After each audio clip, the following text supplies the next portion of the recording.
Hezbollah ने उत्तरी Israel को मिसाइल हमलों से दहलाने का सिलसिला जारी रखा है। 21 अगस्त 2024 को लेबनान के इस्लामी प्रतिरोध ने इजराइल पर कत्यूशा रॉकेटों की बौछार की। इस दौरान लड़ाकों ने इजराइल के प्रमुख सैन्य ठिकानों पर भीषण हवाई हमले को अंजाम दिया। समूह ने दावा किया कि लड़ाकों ने कब्जे वाले सीरियाई गोलान के स्नोबार बेस को भी निशाने पर लिया। गाजा के समर्थन में उत्तरी इजराइल के हमले शुरू होने के बाद से ये स्नोबार बेस पर हिजबुल्लाह का दूसरा हमला है।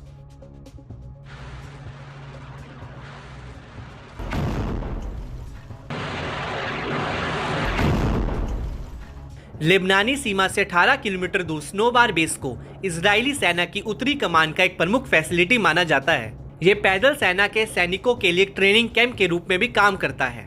दावा है कि इसमें एक तोपखाना गोला बारूद केंद्र भी है जो इजराइल के आयरन डोम मिसाइल सिस्टम से घिरा रहता है। बावजूद इसके हिजबुल्लाह के रॉकेटों ने सेंधमारी कर इजरायली खेमे में जबरदस्त खलबली मचा दी। समूह ने यहाँ इजराइल के बड़े नुकसान का भी दावा किया है।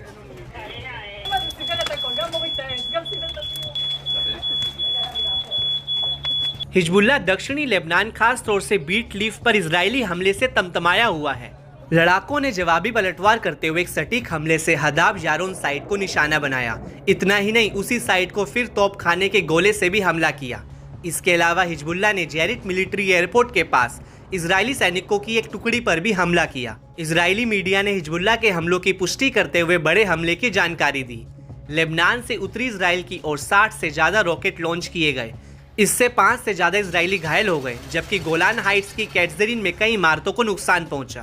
खास बात है कि हिजबुल्लाह इजरायली सैन्य ठिकानों के अलावा रिहायशी इलाकों में भी हमले कर रहा है। हिजबुल्लाह ने कैट्जरीन और गोलान हाइट्स में नागरिक आबादी के पास रॉकेट बैराज से हमला किया। आम इजरायलियों पर हमले होने से इजरायली पीएम नेतन्याहू के लिए मुसीबत बढ़ गई है। हिजबुल्लाह के हमलों से उत्तरी इजराइल के हजारों घर तबाह हो गए हैं। सायरन की आवाजों के बीच लोग डरे और सहमे हैं। दावा है कि हिजबुल्लाह कमांडर फवाद शुक्र की मौत के बाद से हिजबुल्लाह ने पहली बार इजराइल को इतनी बड़ी चोट पहुंचाई है। जंग शुरू होने के बाद ये पहली बार है जब हिजबुल्लाह ने नागरिक बस्ती को सीधे निशाना बनाया है।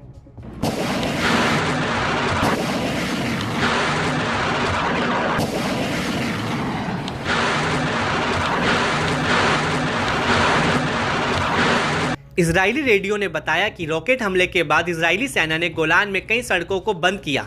इस बीच कैट्जरीन में इजरायली निवासियों को सुरक्षा के लिए बॉम्ब शेल्टर्स में रहने की सलाह दी गई। इजरायली मीडिया रिपोर्ट्स में कहा गया कि अग्निशमन दल कैट्जरीन में जमीन पर है, जहां सीधे हमलों के कारण आग लगी है और चोटें आई हैं।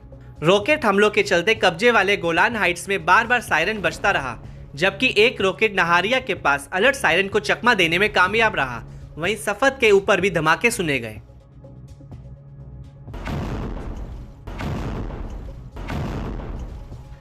कैट्जरीन में हिजबुल्लाह के हमलों के बाद पूर्व इजरायली पीएम और विपक्षी नेता यायार लैपिड ने सोशल मीडिया पर एक मैप पोस्ट किया है।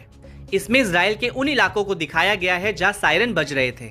उन्होंने कहा कि देश के उत्तर में एक दिन और अब कैट्जरीन शहर में सीधा हमला, सरकार ने उत्तर खो दिया है। वहीं गोलान रीजनल काउंसिल के प्रमुख ने प्रतिरोध के हमलों से लगी आग के पास वीडियो पोस्ट किया, जिसमें उन्होंने कहा कि ये एक नई सच्चाई है। इजरायली सरकार को इसे जल्द से जल्द खत्म करना चाहिए। उत्तरी इजराइल के लोग बीते 10 महीनों से अपना असंतोष जता रहे हैं। इजरायली सरकार उत्तरी बस्तियों पर हमलों को रोकने में फेल रही है, जिससे पीएम नेतन्याहू और उनकी सरकार सवालों के कटघरे में है।